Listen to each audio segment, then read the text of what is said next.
The Galactic Empire's shadow loomed large over the galaxy, its iron-fisted rule stretching across star systems like a suffocating shroud. For decades, it had crushed dissent with ruthless efficiency, its propaganda machine painting its tyranny as necessary order. The Empire's fleets were unmatched, its technology advanced, and its leaders unyielding. Yet, beneath the veneer of control, rebellion simmered.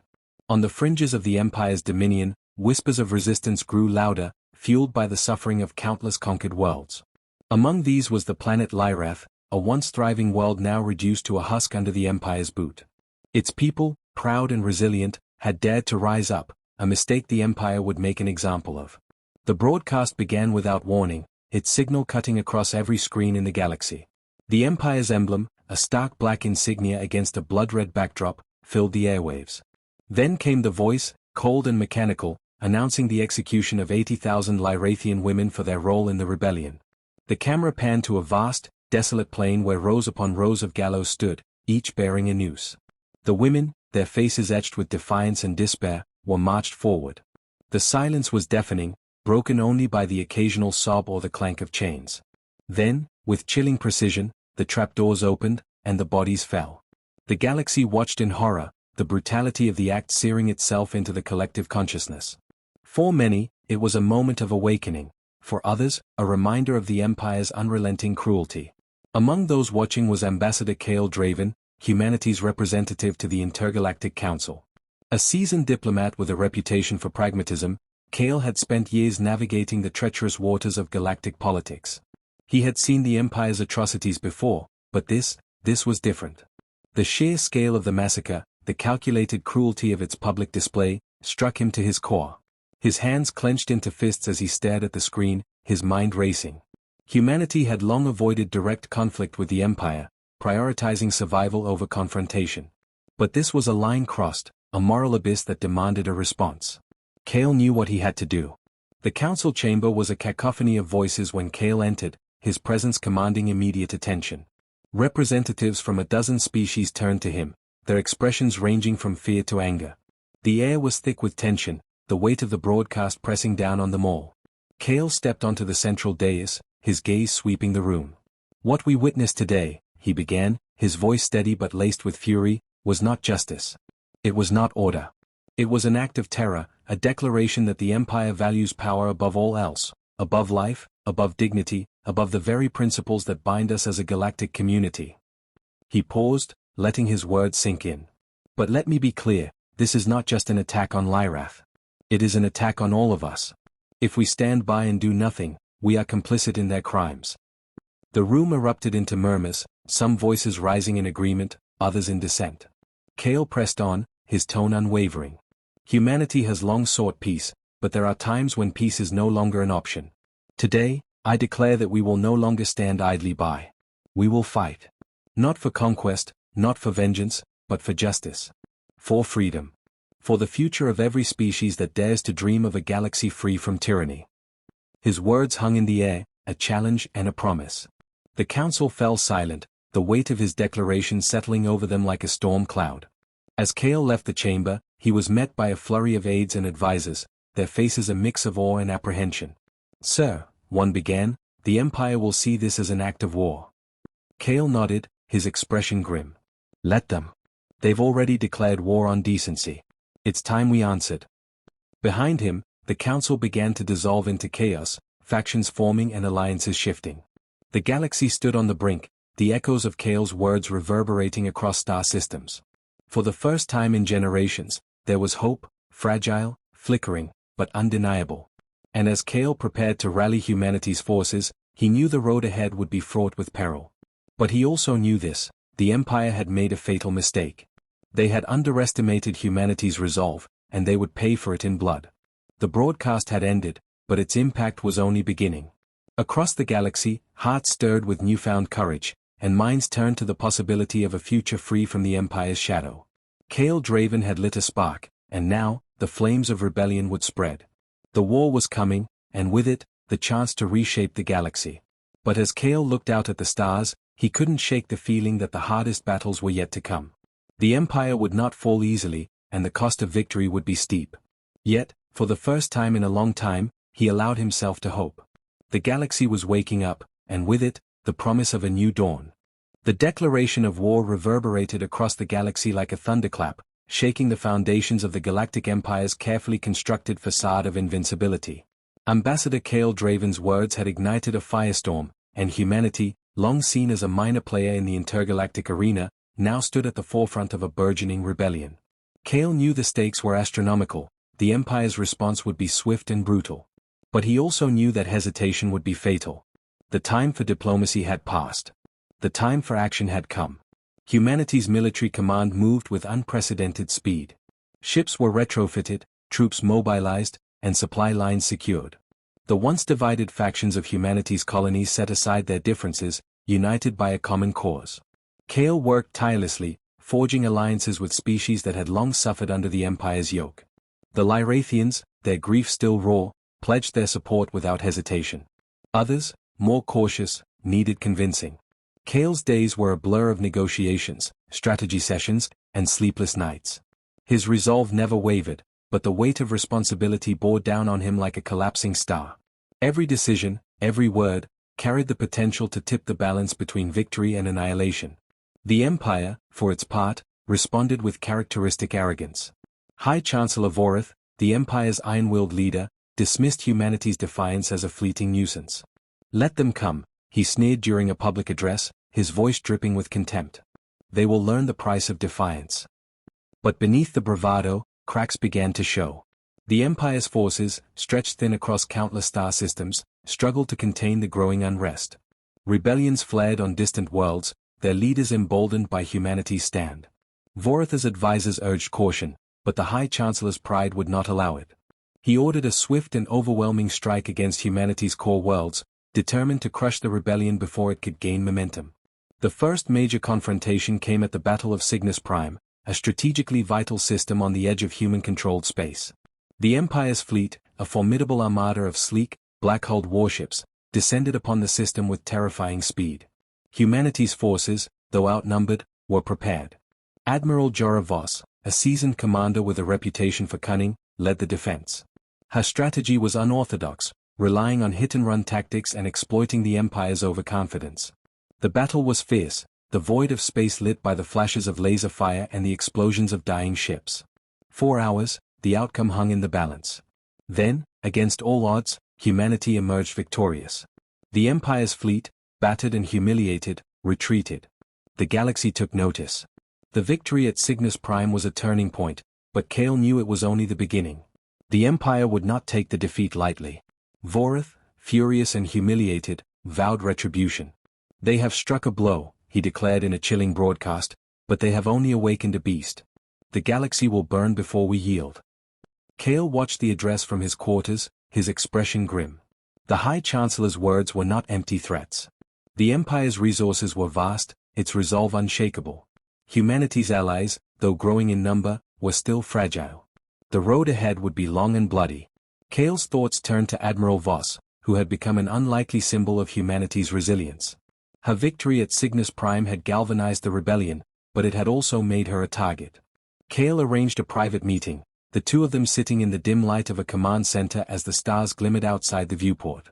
"You've given us hope," Kale said, his voice low. "But Vorith will come for you.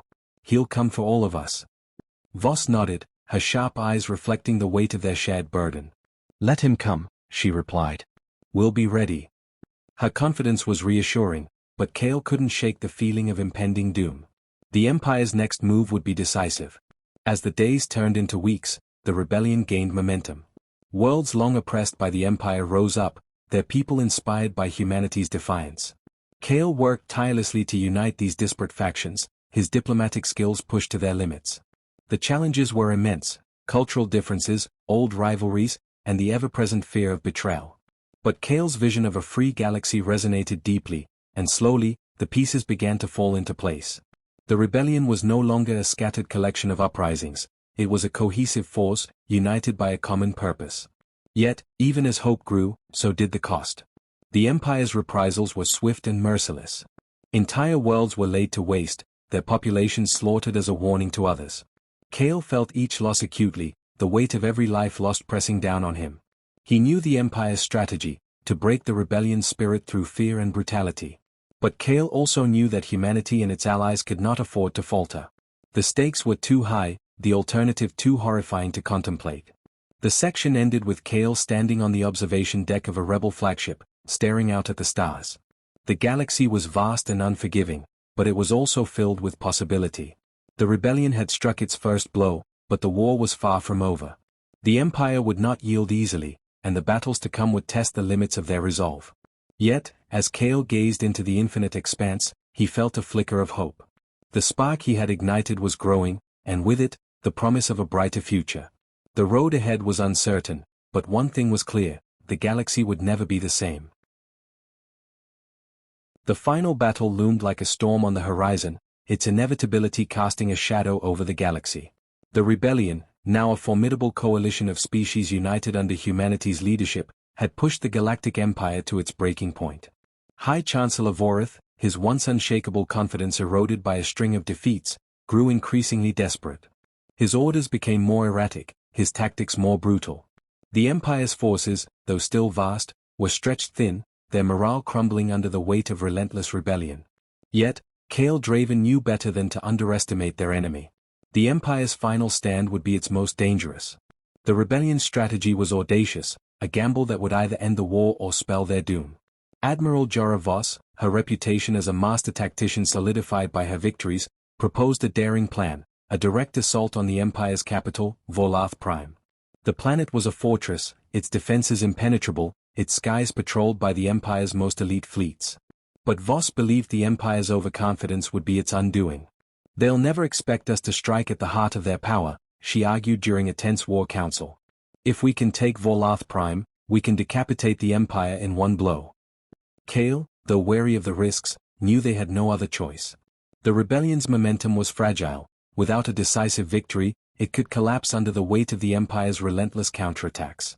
The assault began under the cover of a simulated ion storm, a ruse devised by humanity's engineers to mask the rebel fleet's approach. The Empire's sensors, blinded by the interference, failed to detect the incoming armada until it was too late. The first wave of rebel ships struck with precision, their weapons tearing through the outer defenses. The Empire's fleet scrambled to respond, but the rebels had the advantage of surprise. The void of space became a chaotic battlefield, strewn with the wreckage of ships and the flashes of laser fire. Voss, commanding from the bridge of her flagship, orchestrated the attack with cold efficiency. "Push forward," she ordered, her voice calm amidst the chaos. "We don't stop until Vorith is dead and the Empire falls." Kale watched the battle unfold from a command center deep within the rebel fleet, his heart pounding with a mix of fear and determination. The stakes were higher than ever, the fate of the galaxy hanging in the balance. He thought of the 80,000 women executed on Lyrath, their deaths the catalyst for this war. He thought of the countless others who had suffered under the Empire's tyranny. This was their moment, their chance to end the cycle of oppression. But victory was far from assured. The Empire's defenses were formidable, their resolve unyielding. The battle raged for hours, the tide shifting with each passing moment. As the rebel forces pressed closer to Vorlath Prime, they encountered the Empire's last line of defense, the Obsidian Guard, an elite unit of soldiers loyal to Vorith. Clad in black armor and armed with advanced weaponry, they were a formidable foe. The fighting on the planet's surface was brutal, the streets of the capital city transformed into a war zone. Kale, though not a soldier, insisted on joining the ground assault. He knew the importance of being seen, of standing alongside those who fought and died for the rebellion's cause. His presence inspired the troops, their resolve hardening as they pushed deeper into the city. The final confrontation took place in the heart of the Imperial Palace, a towering monolith of black stone that loomed over the city like a malevolent god. Vorith, his once imposing figure now diminished by desperation, awaited them in the throne room. His guards, though outnumbered, fought with fanatical loyalty. The battle was fierce, the air thick with the sounds of clashing weapons and dying screams. Kale and Voss fought side by side, their determination unshakable. Finally, they reached Vorith, his face twisted with rage and fear. "You think this is over?" he spat, his voice trembling. "The Empire will endure. It will rise again." Kale stepped forward, his gaze steady. "Not if we have anything to say about it." The words were simple, but they carried the weight of everything the rebellion had fought for. Vorith lunged, but Voss was faster. Her blade struck true, ending the High Chancellor's reign of terror. The room fell silent, the echoes of battle fading into the distance. The Empire had fallen. The aftermath was a whirlwind of relief and sorrow. The rebellion had won, but the cost had been steep. Countless lives had been lost, entire worlds scarred by the war. Kale, though exhausted, knew the work was far from over. The galaxy needed healing, and the rebellion's leaders had a responsibility to ensure that the sacrifices made were not in vain. A new government was formed, its foundation built on the principles of freedom and justice. Kale, though reluctant, accepted a leadership role, his vision for a better galaxy guiding the fledgling alliance. As he stood on the balcony of the former Imperial Palace, now the seat of the new Intergalactic Council, Kale looked out at the city below. The scars of war were still visible, but there was also hope. The people of Vorlath Prime, once oppressed, now walked the streets with their heads held high. The galaxy was far from perfect, but it was free. And as Kale gazed at the stars, he felt a sense of quiet pride. The road ahead would be long and fraught with challenges, but for the first time in generations, the galaxy had a chance to build a future defined not by fear, but by hope. The war was over, but the journey was just beginning. The fall of the Galactic Empire marked the end of an era, but the dawn of a new one was far from assured. The galaxy, though free from Vorith's iron grip, was a fractured and fragile place. The rebellion's victory had come at a great cost, and the task of rebuilding loomed large. Kale Draven, now a central figure in the fledgling Intergalactic Council, found himself navigating a labyrinth of political intrigue and cultural divides. The unity that had defined the rebellion during the war was beginning to fray, old rivalries and grievances resurfacing in the absence of a common enemy. Kale knew that the true test of their victory lay not in the battles they had won, but in the peace they could build. The first challenge came from the remnants of the Empire's loyalists, scattered across the galaxy but still dangerous.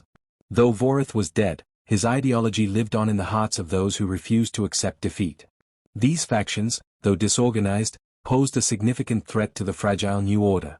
Kale, working closely with Admiral Jorah Voss, devised a strategy to root out these holdouts while avoiding the heavy-handed tactics that had defined the Empire's rule.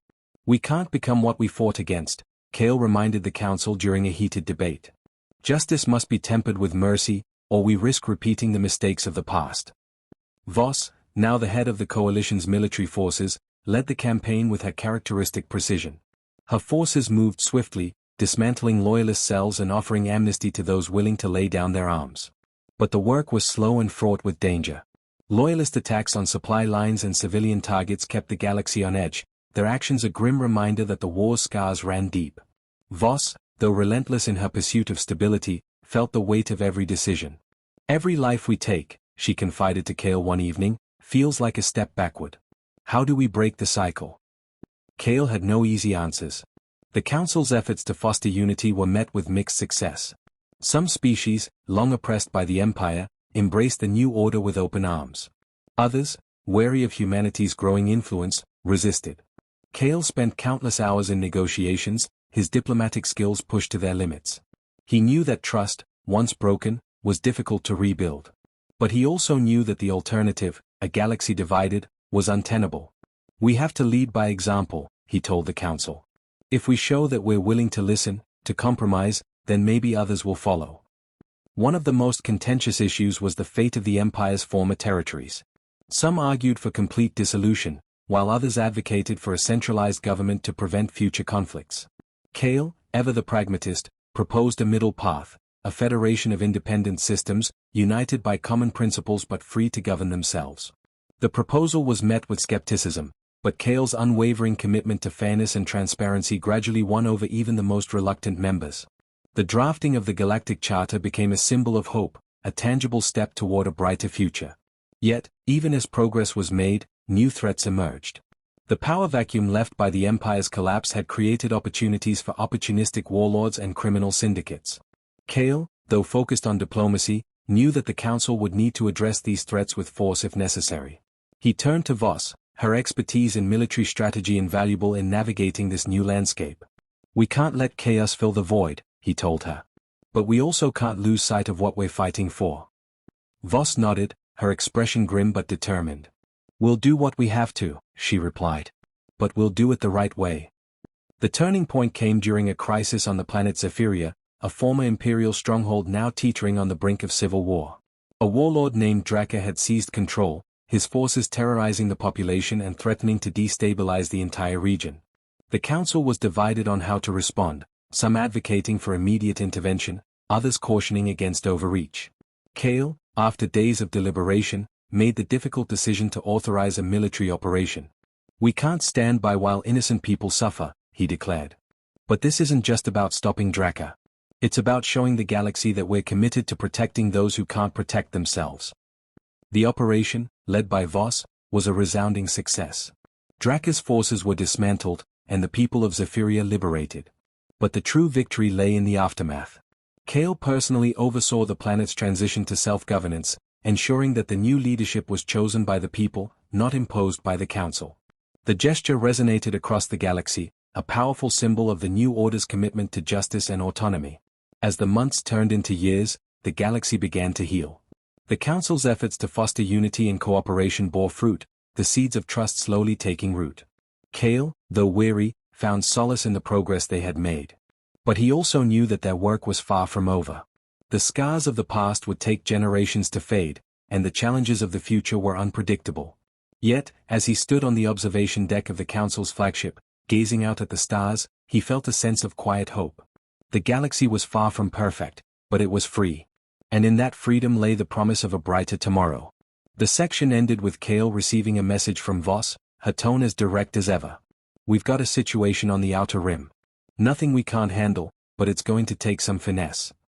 Kale smiled faintly, the weight of responsibility tempered by the knowledge that he wasn't alone in this fight. The road ahead would be long and fraught with challenges, but for the first time in a long time, he allowed himself to believe that they were on the right path. The galaxy was waking up, and with it, the promise of a new dawn.